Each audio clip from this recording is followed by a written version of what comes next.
This is Algebra 1, spring test number 4. We got through lesson 5.6, standard form. First questions tell you to find the x and y intercepts of the line. In order to find the intercept, you need to plug in 0 for the opposite variable. So if you're looking for the x-intercept of this equation, you're going to plug in 0 in place of y. What that's going to give you is 2 times x plus 3 times 0 equals negative 18. Remember, anytime you have 0 times anything like this, it eliminates that part of the problem and leaves you with 2x is equal to negative 18. So in order to solve for x, just divide by 2 on both sides, and x is equal to negative 9. That is the x-intercept. To find the y-intercept, you're going to do the same thing, except you're going to plug in 0 for the opposite variable, being x this time. So 2 times 0 plus 3y equals negative 18. Again, anytime you have 0 times anything like this, it eliminates that.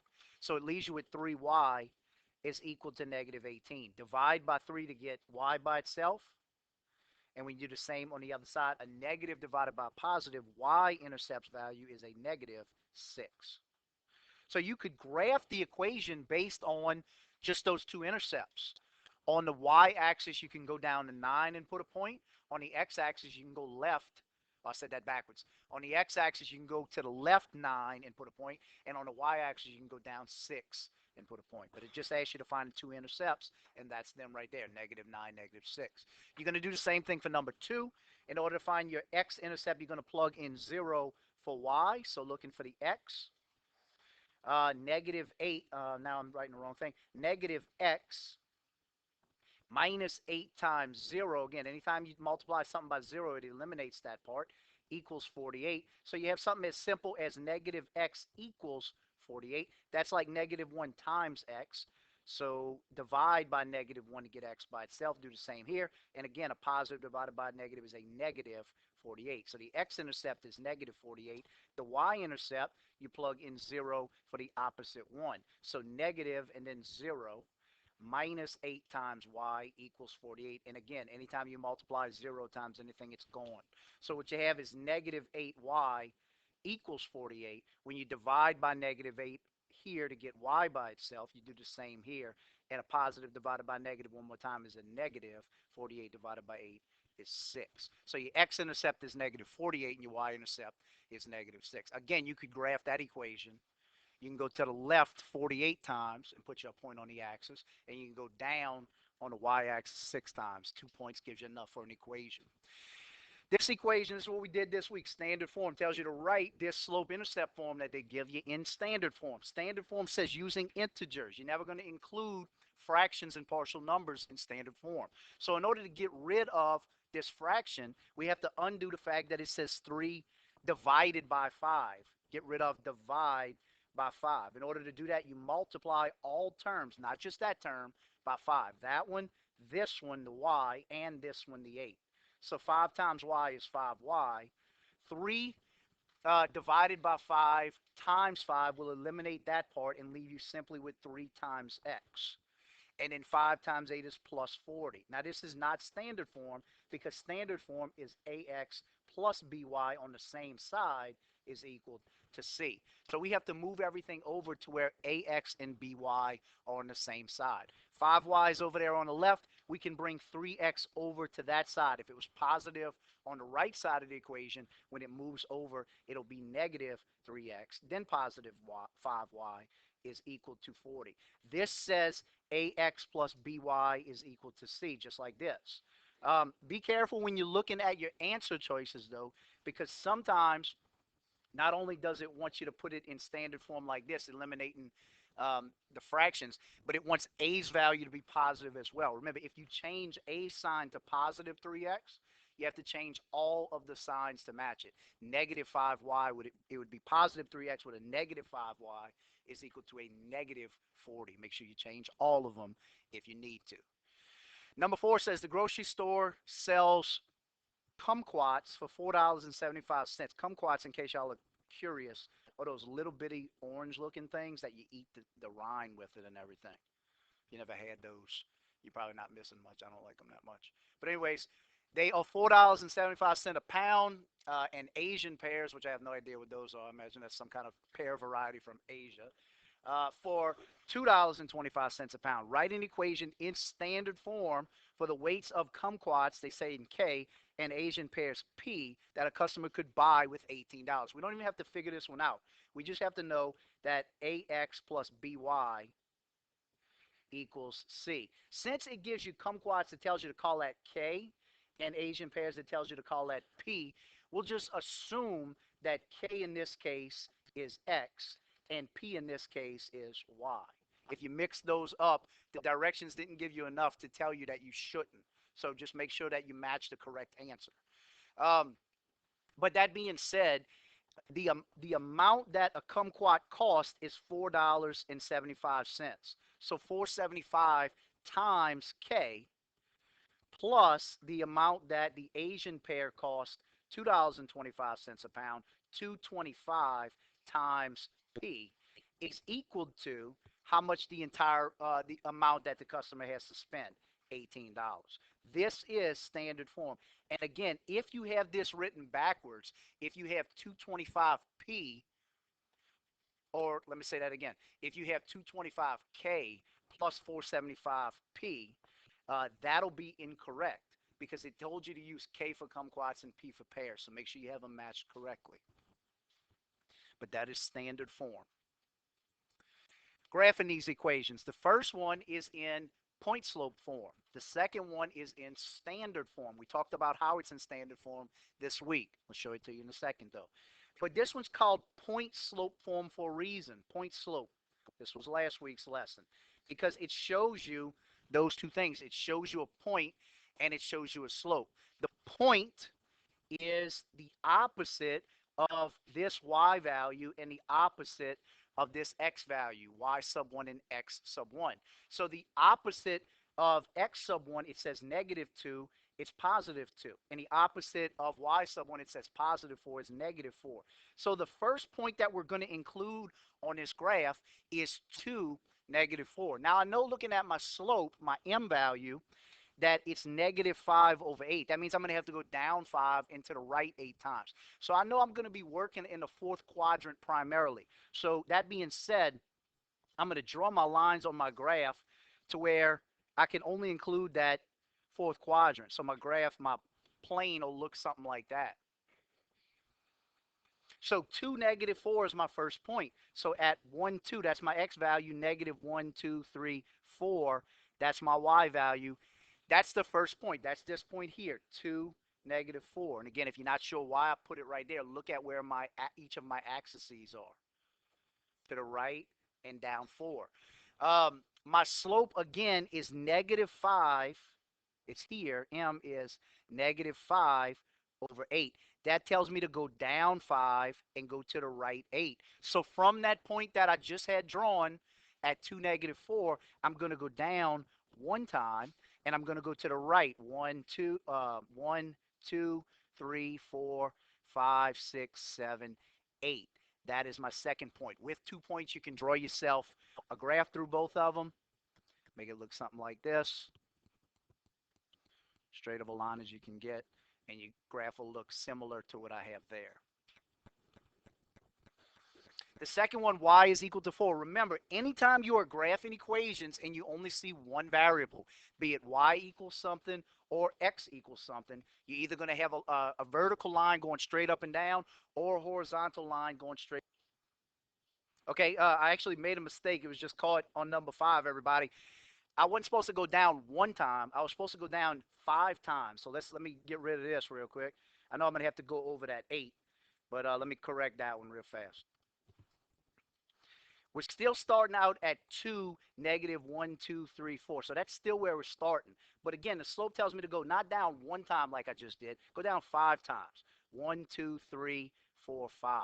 And we're still going over the same 8. 1, 2, 3, 4, 5, 6, 7, 8. That makes way more sense right there. So down 5 and to the right 8. And that's what my graph will look like, just like that. Again, One variable means it's either going to be straight up and down, a vertical line, or straight across a horizontal line. It's saying y is equal to 4. So when you draw your plane again, you know you got to get to, at least on y's axis, you got to get to 4. We know this one's the y, the one going up and down. So it's going to cross through at 1, 2, 3, 4. A lot of you, when you were doing it on online yesterday, y'all were having problems graphing this equation because you didn't know what to do. You, again, y'all were having issues with how to graph this. You knew it crossed through at this point, but you didn't know what to do after this. You have to know that since it's crossing through at this point, it's going to be a horizontal line going across. So you just have to create another point at 4. Doesn't matter where it is. With 2 points, again, just like earlier, with 2 points, you can draw yourself a line through both of them, and it'll look something like this, your line.